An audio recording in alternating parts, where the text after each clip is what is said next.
Hello students. तो इस video में हम लोग स्टार्ट कर रहे हैं energy analysis in SHM. Energy analysis को मैं 3-4 वीडियो में स्प्लिट करके आपको पूरा समझाऊंगा, तो ये इस सीरीज़ का पहला वीडियो है। ठीक है स्टूडेंट्स, तो हम स्टार्ट करते हैं। हमारे पास में एक स्प्रिंग ब्लॉक सिस्टम है जो कि एक स्मूथ सरफेस पे रखा हुआ है। ब्लॉक का मास है एम, स्प्रिंग कांस्टेंट है के और सरफेस स्मूथ है। ठीक है, और मीन पोजीशन को मैंने इंडिकेट किया हुआ है, ये है मीन पोजीशन। और मीन पोजीशन को मैं x is equal to zero बोल रहा हूँ और मीन पोजीशन पर मैं पोटेंशियल एनर्जी को जीरो मान रहा हूँ। पोटेंशियल एनर्जी के लिए जो हमने सिंबल यूज़ किया है वो है यू। ठीक है, तो ये सारी डिटेल्स हमारे पास में अवेलेबल है। फिर इसके बाद में जो एक्सट्रीम पोजीशंस हैं पार्टिकल की, ये जो एम मास का ब्लॉक है ये ऑसिलेट अगर कर रहा है तो इसकी जो एक्सट्रीम पोजीशन है उसको मैंने मार्क कर रखा है प्लस ए और माइनस ए से। ये है, और यहाँ पर ए क्या चीज़ है, ए जो है वो ब्लॉक का एम्पलीट्यूड है। ये बेसिक डिटेल्स तो आप लोग जानते ही हैं। ठीक है, और यू जो है ये पोटेंशियल एनर्जी है।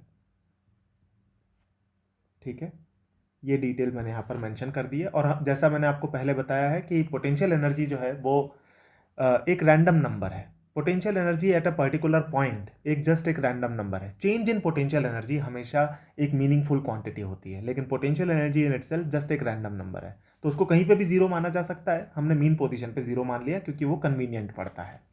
ठीक है, तो ये हमारे पास में एक जनरल सेटअप है जिसको हम स्टडी करना चाहते हैं। तो अभी हम स्टडी करेंगे कि डिफरेंट ये जो लोकेशंस, स्टैंडर्ड लोकेशंस है, like X is equal to zero, X is equal to minus A और X is equal to plus ए।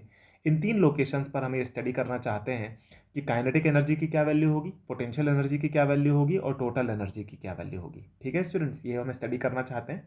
तो मैं आप लोगों को ये सजेस्ट करूंगा कि आप अभी वीडियो को पॉज कीजिए और एक बार इस टेबल को खुद से भरने की कोशिश कीजिए। इन तीनों लोकेशन पे आप लिखिए कि काइनेटिक एनर्जी की क्या वैल्यू होगी, पोटेंशियल एनर्जी की क्या होगी और टोटल एनर्जी की क्या होगी। ठीक है, तो मैं होप कर रहा हूँ स्टूडेंट्स कि आपने ये काम कर लिया है और अब मैं इस टेबल को फिल करने जा रहा हूँ। तो सबसे पहले मैं x is equal to zero पर इस टेबल को फिल करूंगा। तो हमें पता है कि x is equal to zero पर जो वेलोसिटी होती है पार्टिकल की वो होती है ए ओमेगा। राइट डायरेक्शन में जा रहा है तो plus A omega, left direction में जा रहा है तो minus A omega. X is equal to plus A पर वेलोसिटी होती है zero. X is equal to minus A पर भी वेलोसिटी होती है जीरो। ये वाली चीज़ हमको ऑलरेडी पता है। ठीक है, और हमको एक फॉर्मूला ऑलरेडी पता है कि ओमेगा इज इक्वल टू होता है under root of k by M. इसको हम यूज़ करेंगे आगे जा करके। ठीक है, तो हम यहाँ पे लिख सकते हैं कि जो काइनेटिक एनर्जी होगी मीन पोजीशन पर वो हो जाएगी half m into v square, यानी कि ए स्क्वायर ओमेगा स्क्वायर। ये हो जाएगी काइनेटिक एनर्जी। ठीक है, और पोटेंशियल एनर्जी को तो हमने जीरो माना हुआ ही है ऑलरेडी, तो potential energy will be zero. और अगर हम टोटल एनर्जी लिखना चाहें, टोटल मैकेनिकल एनर्जी एक्चुअली, तो टोटल मैकेनिकल एनर्जी यहाँ पे कितनी हो जाएगी, kinetic energy plus potential energy. यही मैकेनिकल एनर्जी की डेफिनेशन है। तो अगर आप इनको ऐड करते हैं तो हमारे पास में ये आ जाएगा half m a square omega square. और देखिए यहाँ पर ओमेगा की जगह पे अगर हम under root of k by M use कर लेते हैं तो ये वैल्यू बन जाएगी हाफ के ए स्क्वायर, क्योंकि ओमेगा की जो वैल्यू है वो under root of k by M है। यानी कि हम बोल सकते हैं कि के की जो वैल्यू आएगी वो हो जाएगी ओमेगा स्क्वायर एम। तो ओमेगा स्क्वायर एम की जगह पे हम लोग लिख सकते हैं के, तो हमारे पास में हाफ के ए स्क्वायर आ गया। तो काइनेटिक एनर्जी जो है वो भी हाफ के ए स्क्वायर के बराबर आ जाएगी, क्योंकि हमको पता है के की वैल्यू ओमेगा स्क्वायर एम है ना। तो यहाँ पे हम काइनेटिक एनर्जी को भी हाफ के ए स्क्वायर के बराबर कर सकते हैं और काइनेटिक एनर्जी यहाँ पे टोटल एनर्जी के बराबर हो गई है, क्योंकि पोटेंशियल एनर्जी मीन पोजीशन पर जीरो है। तो ये तो हुआ मीन पोजीशन पर एनर्जी का एनालिसिस। अब हम करते हैं students X is equal to plus A पर एनर्जी का एनालिसिस। हमको पता है x is equal to plus A पर जो वेलोसिटी है पार्टिकल की वो तो जीरो है, यानी कि काइनेटिक एनर्जी कितनी हो जाएगी, जीरो हो जाएगी। पोटेंशियल एनर्जी, यहाँ पर जब हम पोटेंशियल एनर्जी की बात कर रहे हैं तो किस तरीके की पोटेंशियल एनर्जी यहाँ पे होगी। हम जानते हैं कि यहाँ पे हम एक स्प्रिंग ब्लॉक सिस्टम की बात कर रहे हैं। तो स्प्रिंग ब्लॉक सिस्टम के अंदर जो पार्टिकल और स्प्रिंग ब्लॉक सिस्टम के पास में जो पोटेंशियल एनर्जी होगी वो केवल स्प्रिंग पोटेंशियल एनर्जी ही होगी। और हमको पता है स्प्रिंग पोटेंशियल एनर्जी कितनी होती है, स्प्रिंग पोटेंशियल एनर्जी की वैल्यू होती है हाफ के एक्स स्क्वायर, है ना। जब हम मीन पोजीशन पर पोटेंशियल एनर्जी को जीरो मान रहे होते हैं तो स्प्रिंग पोटेंशियल एनर्जी की वैल्यू होती है हाफ के एक्स स्क्वायर, और क्योंकि हम X is equal to plus A पर हैं तो पोटेंशियल एनर्जी हो जाएगी हाफ के ए स्क्वायर। और टोटल एनर्जी जो होगी पार्टिकल के पास में वो हमको पता है potential energy plus kinetic energy होता है, तो वो हो जाएगा हाफ के ए स्क्वायर। ठीक है, इसी तरीके से X is equal to minus A पर हम एनालाइज कर सकते हैं सिचुएशन को। X is equal to minus A पर सिचुएशन एग्जैक्टली वैसी ही बनेगी जैसे कि x is equal to plus A पर बनेगी। ठीक है, तो यहाँ पे हम बोल सकते हैं कि काइनेटिक एनर्जी जो है वो हो जाएगी 0।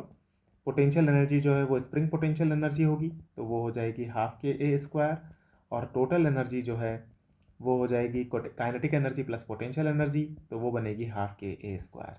ठीक है स्टूडेंट्स, तो ये हमने एनर्जी एनालिसिस कर लिया इन तीनों स्टैंडर्ड पॉइंट्स पर। और यहाँ पर हम ये देख सकते हैं कि जो टोटल एनर्जी आ रही है पार्टिकल की वो X is equal to minus A पर, 0 पर और प्लस ए पर सेम आ रही है।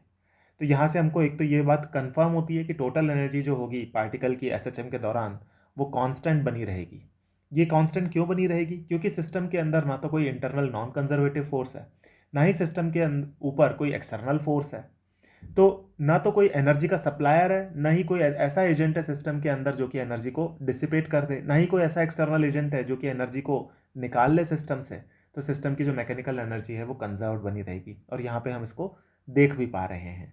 ठीक है स्टूडेंट्स, तो ये एनर्जी एनालिसिस आपको क्लियर हो गया होगा। इसके अंदर हमको थोड़ा और एनालिसिस करना है अभी।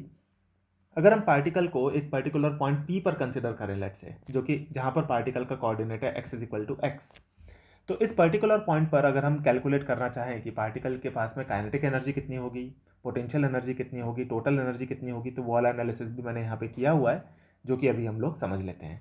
देखिए, आपको एसएचएम में ये फॉर्मूला तो पता ही है कि पार्टिकल की जो स्पीड होती है एट अ पर्टिकुलर एक्स, वो होती है v is equal to omega times under root of a square minus x square. यानी कि पार्टिकल की x बराबर x पर जो पार्टिकल की स्पीड होगी वो हमको पता है इतनी होगी।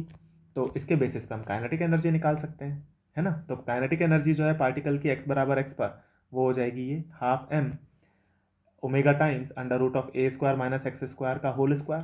तो ये हो गई काइनेटिक एनर्जी। पोटेंशियल एनर्जी हमको पता है वो होगी हाफ के एक्स स्क्वायर, क्योंकि एक्स इज इक्वल टू 0 पर हमने पोटेंशियल एनर्जी को 0 माना हुआ है, और spring potential energy half K X square होती है। तो टोटल एनर्जी जो होगी पार्टिकल की वो हमको पता है kinetic energy plus potential energy होगी। अब आप देखिए, इस काइनेटिक एनर्जी के एक्सप्रेशन को और पोटेंशियल एनर्जी के एक्सप्रेशन को अगर आप ऐड करते हैं तो आपके पास में टोटल एनर्जी हाफ के ए स्क्वायर ही आ जाती है। यहाँ पे हमने एक फॉर्मूला और यूज़ किया है कि omega is equal to under root of k by m. ठीक है, तो आप ये वाले सब्सटीट्यूशन करते हैं तो आप चेक कर सकते हैं कि टोटल एनर्जी हाफ के स्क्वायर के बराबर आ जाती है।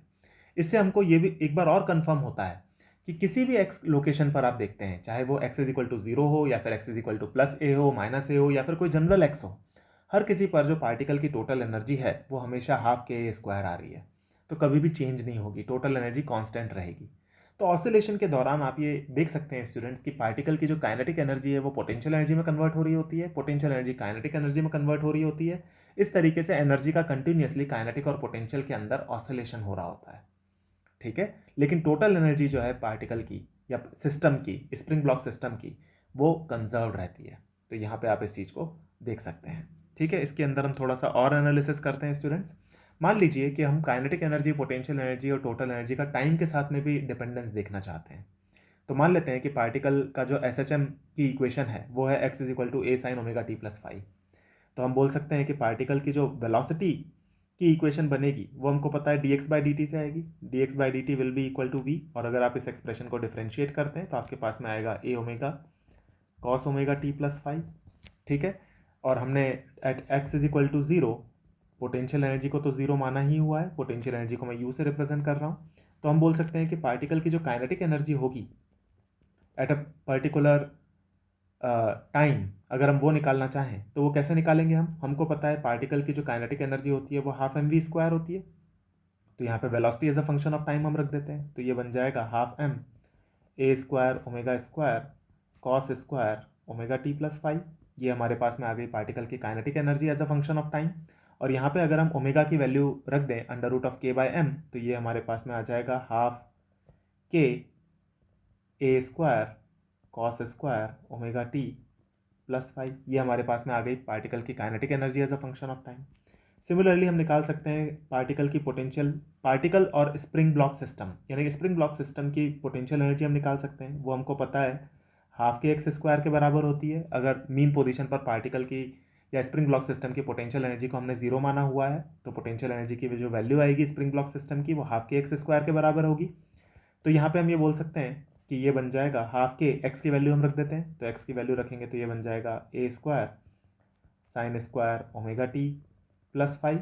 ये हमारे पास में पोटेंशियल एनर्जी का एक्सप्रेशन आ गया। और जो टोटल मैकेनिकल एनर्जी होगी पार्टिकल की वो कितनी होगी, वो हमको पता है कि potential energy plus kinetic energy के बराबर आती है। और आप देख सकते हैं कि अगर आप इक्वेशन नंबर 1 और इक्वेशन नंबर 2 को अगर आप ऐड करते हैं तो sine square omega t plus pi और cos square omega t plus pi ये दोनों ऐड होकर 1 हो जाएंगे और हमारे पास में total energy as a function of time आ जाएगी सिंपली हाफ के ए स्क्वायर। तो देखिए हमने टाइम डिपेंडेंस भी निकाल लिया। तो हमने यहाँ पे ये निकाला कि पार्टिकल की kinetic energy as a function of time क्या होगी, पार्टिकल की potential energy as a function of time क्या होगी और total energy as a function of time क्या होगी। तो यहाँ पे हम ये ऑब्जर्व कर सकते हैं स्टूडेंट्स कि पार्टिकल की जो टोटल एनर्जी है as a function of time वो चेंज नहीं हो रही है, as a function of x भी चेंज नहीं होती, as a function of time भी चेंज नहीं होती। ठीक है, जबकि काइनेटिक एनर्जी और पोटेंशियल एनर्जी चेंज होती रहती है। यहाँ पे हम इसको थोड़ा और एनालाइज कर सकते हैं। जब पार्टिकल मीन पोजीशन से एक्सट्रीम पोजीशन की तरफ जा रहा है तो पार्टिकल की जो काइनेटिक एनर्जी है वो पोटेंशियल एनर्जी में कन्वर्ट हो रही है, और जब पार्टिकल एक्सट्रीम पोजीशन से मीन पोजीशन की तरफ आ रहा है तब पार्टिकल की पोटेंशियल एनर्जी काइनेटिक एनर्जी में कन्वर्ट हो रही है। इस तरीके से काइनेटिक एनर्जी और पोटेंशियल एनर्जी भी कंटिन्यूसली हम कह सकते हैं कि एक तरीके से ऑसिलेट कर रही है। ठीक है, तो ये एक इंपॉर्टेंट ऑब्जर्वेशन है जो कि हम यहाँ पे देख सकते हैं। तो ये हमारा हुआ complete energy analysis in SHM. ये था वीडियो पार्ट नंबर 1। इसके अंदर मैं आपको और भी बहुत सारी इंटरेस्टिंग डिटेल्स बताऊंगा स्टूडेंट्स, जो कि अपकमिंग पार्ट्स में आएंगी। ठीक है, थैंक यू। तब तक आप इस चीज़ों को रिवाइज कीजिए। Thank you.